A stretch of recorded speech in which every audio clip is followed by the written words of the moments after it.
پاک کے سب سے آخری نبی مکی مدنی محمد عربی صلی اللہ تعالی علیہ وآلہ وسلم کا فرمان علی شان ایک دن میں 50 مرتبہ درود پاک پڑھے، کل بروز قیامت میں اس سے مصافحہ کروں گا۔ صلو علی الحبیب صلی اللہ تعالی علی محمد صلی اللہ تعالی علیہ وآلہ وصحبہ وبارک وسلم۔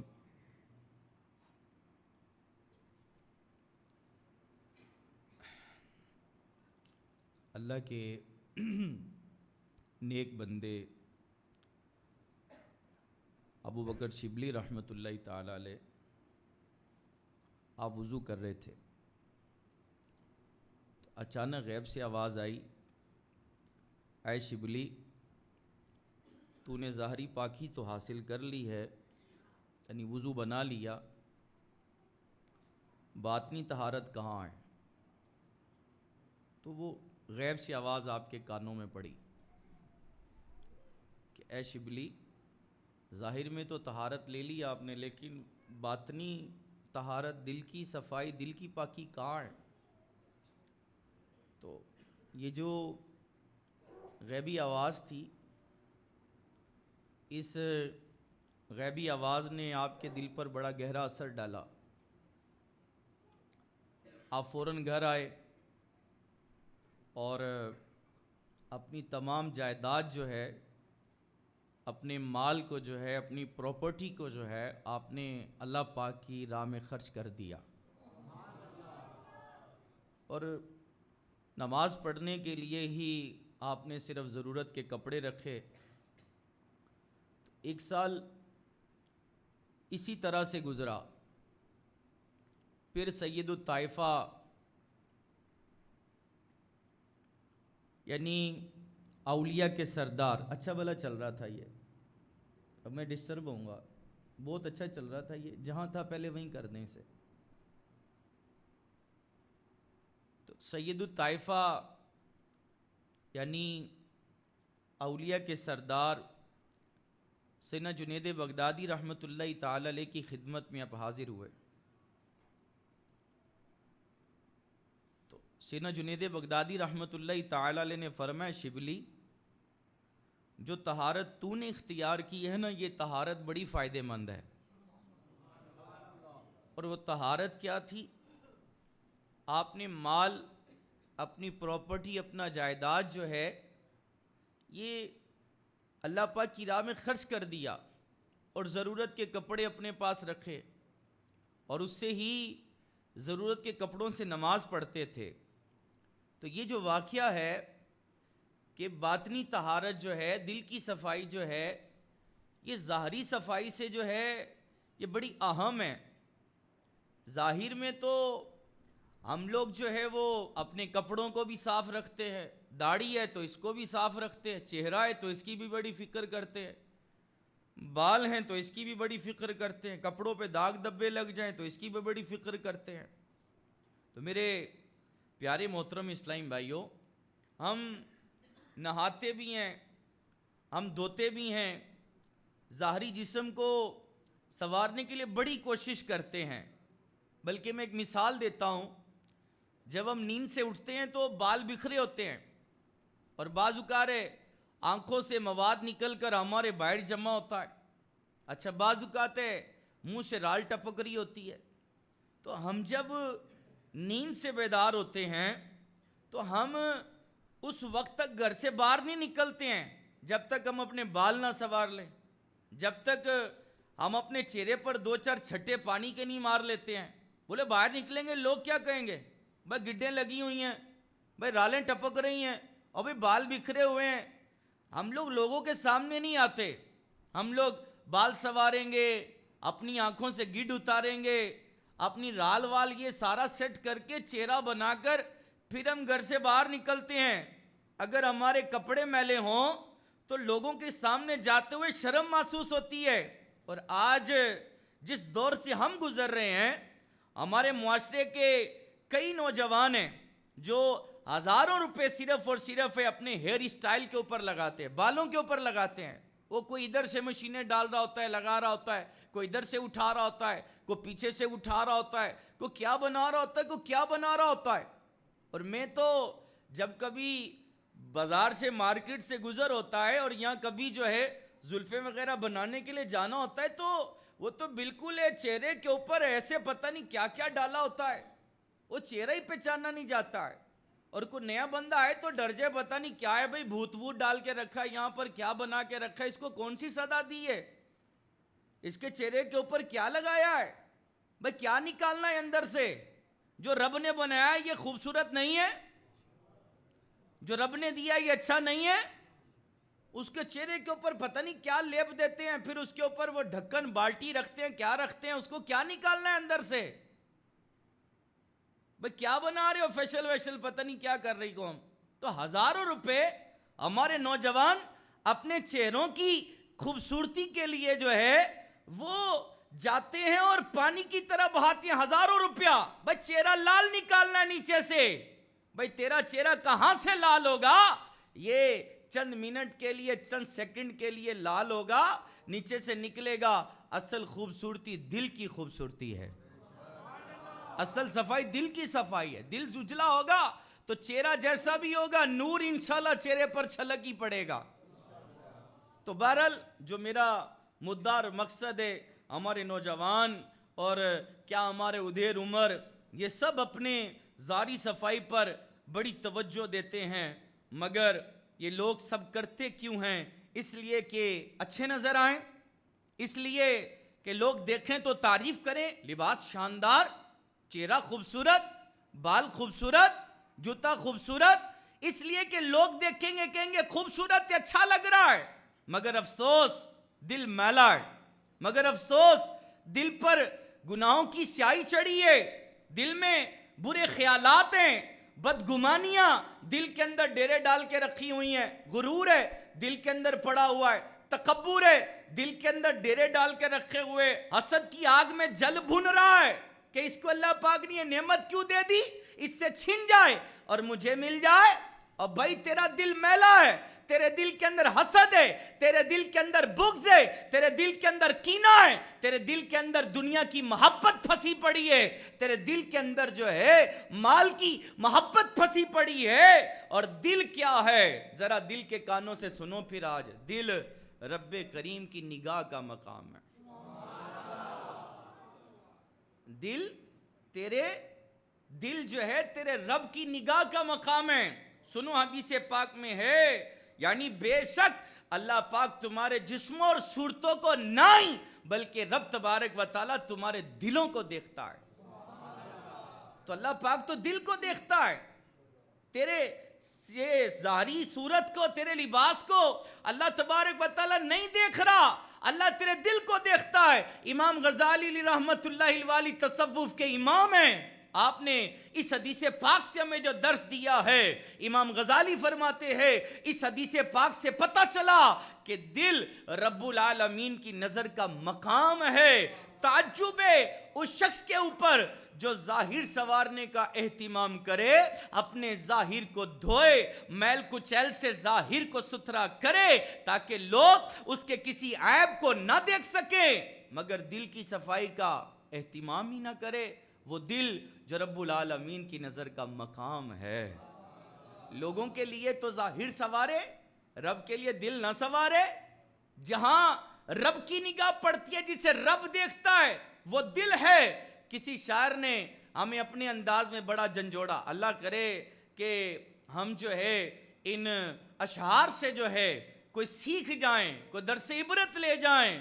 شاعر بولا، پھلاں دا تو عطر بنا، پھول ہوتے ہیں نا گلاب کے، اس میں سے کیا نکلتا ہے؟ عطر نکلتا ہے۔ پھلاں دا تو عطر بنا تے عطراں دا پھر کڈ دریا تے دریا دے وچ پھر رج کے نہا تے مکھیاں وانگوں مچھلیاں وانگوں تاریاں لا، پھر بھی تیری بو نہیں مکنی، پہلے تو اپنی مینوں تے مکا۔ اور یہاں پر علماء کرام فرماتے ہیں میں سے مراد کیا ہے؟ میں سے مراد ہے تیرے دل کی گندگی، تیرے دل کے اندر جو گند بھرا ہوا ہے، جو حسد بھرا ہوا ہے، جو بغض بھرا ہوا ہے، جو کینہ بھرا ہوا ہے، جو شماتت بھری ہوئی ہے، جو ریا پھنسی ہوئی ہے، جو مال کی محبت ہے، جو دنیا کی محبت ہے، یہ جو تیرا دل مائمہ میں مبتلا ہے، تو اس نے اپنے انداز میں سمجھایا کہ پھلاں دا تو اتر بنا تے اتراں دا پھر کڈ دریا تے پھر دریا چ رج کے نہ مچھلیاں وانگو تاریاں لا، پھر بھی تیری بو نہیں مکنی ہوں، پہلے تو اپنی مینو مکا۔ وہ کہندے یار جانا ذرا لائی تے صحیح ذرا، ہاں یہ تو ظاہری طور پر لگا رہا ہے، لیکن جو اندر بدبو گند بھرا ہوا ہے، جس سے پورا بدن اٹا ہوا ہے، وہ سمیل نہیں آ رہی ہے، وہ بدبو نہیں آ رہی ہے۔ سلطان العارفین سلطان باہو رحمت اللہ تعالی علیہ، آپ نے ہمیں کیا سمجھایا؟ سلطان العارفین فرماتے ہیں اگر نہانے سے، اگر دھونے سے رب کریم ملتا تو مچھلیاں سب سے زیادہ رب کریم کا قرب پا لیتی، اور نہانے دھونے سے رب کا قرب ملتا تو مچھلیاں رہتی پانی میں۔ آپ فرماتے ہیں اگر رب کریم اچھے بال بنوانے سے ملتا تو پھر بھیڑ بکریوں کے بال جو ہیں یہ زیادہ ہوتے ہیں، تو بھیڑ بکریاں زیادہ اللہ کی مقرب ہوتی، مگر ریالٹی کیا ہے، حقیقت کیا ہے؟ آپ فرماتے ہیں حقیقت یہ ہے رب کریم ان کو ملتا ہے جن کی نیت سچی ہوتی ہے اور دل پاک و صاف ہوتا ہے۔ دل ہی پاک نہیں ہے، دل ہی صاف نہیں ہے، تو سجدے کر، دل ہی پاک نہیں ہے، دل ہی صاف نہیں ہے، تو روزے رکھ، دل ہی پاک نہیں ہے، دل ہی صاف نہیں ہے، تو تلاوت قرآن کرتا چلا جا، بھئی پہلے تو ہے دل کو صاف کر ذرا۔ بابا فرید الدین گنج شکر رحمت اللہ تعالی علیہ کی بارگاہ میں بھی چلتے ہیں، یہ اللہ والوں نے اپنی زندگیوں کا نچوڑ نکال کر دیا ہے۔ بابا فرید رحمت اللہ تعالی علیہ آپ فرماتے ہیں اللہ پاک اور بندے کے درمیان جو حجاب ہے، جو رکاوٹ ہے، جو پردہ ہے، بندے اور رب کے درمیان میں جو حجاب، رکاوٹ اور پردہ ہے، بابا فرید فرماتے ہیں وہ دل کی گندگی کا پردہ ہے۔ کیا پردہ ہے؟ دل کی گندگی کا پردہ ہے۔ بابا فرید فرماتے ہیں اگر یہ حجاب اٹھ جائے، یعنی دل پاک ہو جائے، گندگی نکل جائے، تو بندے کو اللہ پاک کا قرب نصیب ہو جاتا ہے۔ تو اللہ کا قرب ڈھونڈنا چاہتا ہے، اللہ کا قرب پانا چاہتا ہے، تو رب کا قرب پانے کے لیے جو ہے، کسی شاعر نے اپنے الفاظ میں جو ہے کتنی پیاری بات کہی ہے، وہ بولا پاک ہومے تے پاک ملن، بن پاکوں پاک نہیں ملدا، پاک ہومے تے پاک ملن، بن پانگو پاک نہیں ملدا، سارے جسم دے تون نالوں تو تول ہے ٹکڑا دل دا۔ تو سارا بدن مل مل کے تونڈے ہیں، صابن لالا کے تونڈے ہیں، اور سارے جسم دے تون نالوں تو ٹکڑا تول ہے دل دا۔ اگر دل کا ٹکڑا پاک ہو گیا، اگر دل دھل گیا، تو انشاءاللہ الکریم جو ہے ہمارے سارے کے سارے پارٹس آف باڈی، اعضاء جو ہیں، ہاتھ ہے، پاؤں ہے، ہمارے جتنے بھی اعضاء ہے، سر ہے، جی ہاں، کیونکہ ہمارا سب سے قیمتی عضو جو ہے باڈی کے اندر وہ کیا ہے؟ دل۔ دل جو ہے یہ سب سے قیمتی ہے، پریشیس ہے، سب سے قیمتی عضو ہمارا کیا ہے؟ دل ہے۔ علم ہے، عمل ہے، اخلاق ہے، کردار ہے، عقل ہے، دانائی ہے، عزت ہے، بزرگی ہے، ان سب کا تعلق کس کے ساتھ ہے؟ دل کے ساتھ ہے۔ عقل دل کے ساتھ ہے، دانائی دل کے ساتھ ہے، اخلاق دل کے ساتھ ہے، کردار بندے کا دل کے ساتھ ہے۔ سائنسدانوں کے نزدیک ہمارا جسم جو ہے، جی ہاں، دماغ ہمارے بدن کو کمانڈ کرتا ہے، ہم نے اپنی انگلی کو ذرا سی بھی حرکت دینی ہو تو اس کے لیے دماغ انگلی کو حکم دیتا ہے۔ اسی طرح اگر دماغ احکام دینا چھوڑ دے تو ہمارا بدن سارے کا سارا مفلوج ہو جاتا ہے، پیرالائز ہو جاتا ہے۔ ایسے ہی روحانی اعتبار سے ہمارے پورے جسم کی جو کمانڈ ہے وہ ہمارے دل کے پاس ہے.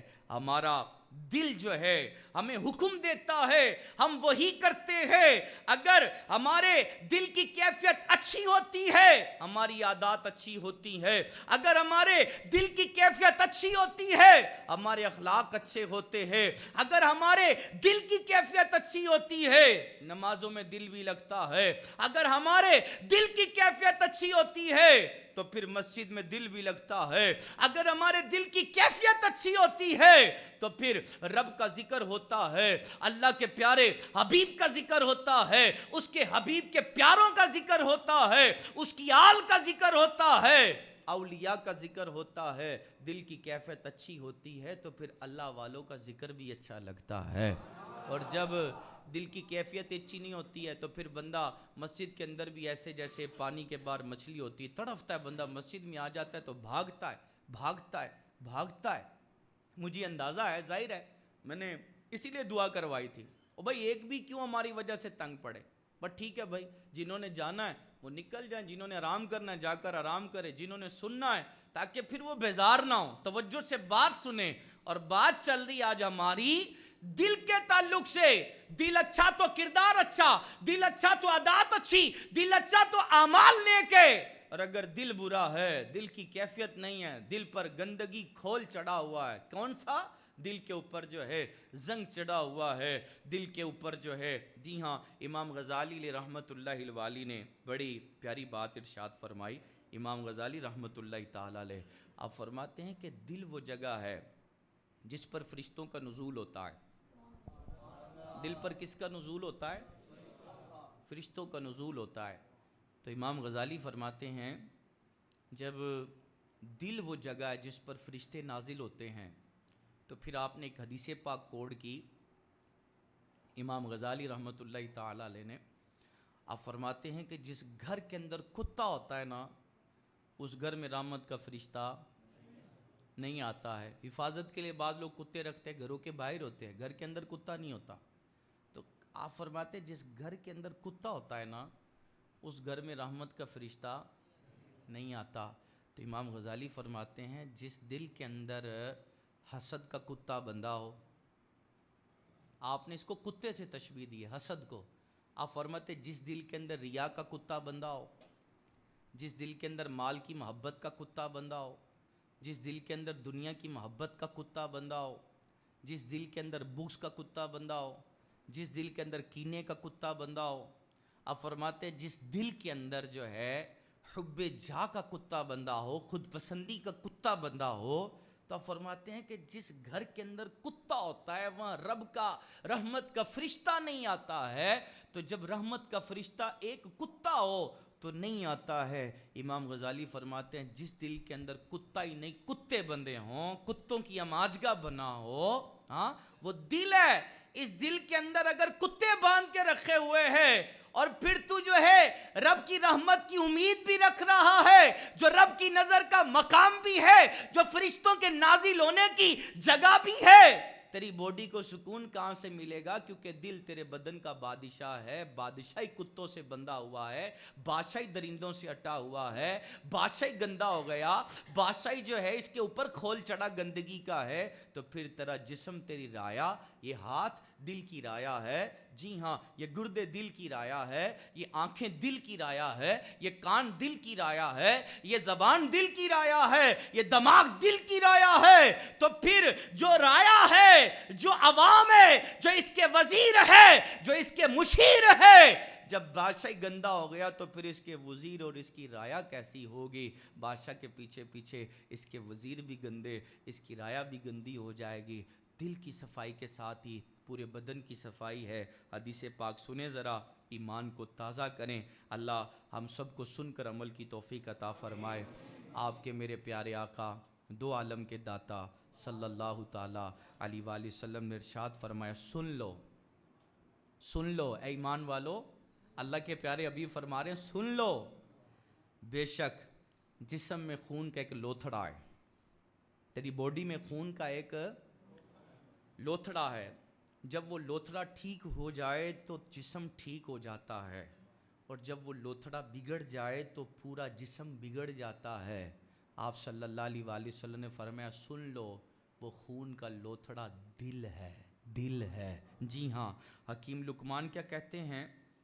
حکیم لقمان جو ہیں یہ بڑے دانا ہیں، بڑے عقل مند ہیں اور بڑے پرہیزگار ہیں۔ حکیم لقمان اللہ کے ولی ہیں اور ان کا تذکرہ قرآن میں موجود ہے، پوری سورت ان کے نام کی قرآن میں موجود ہے۔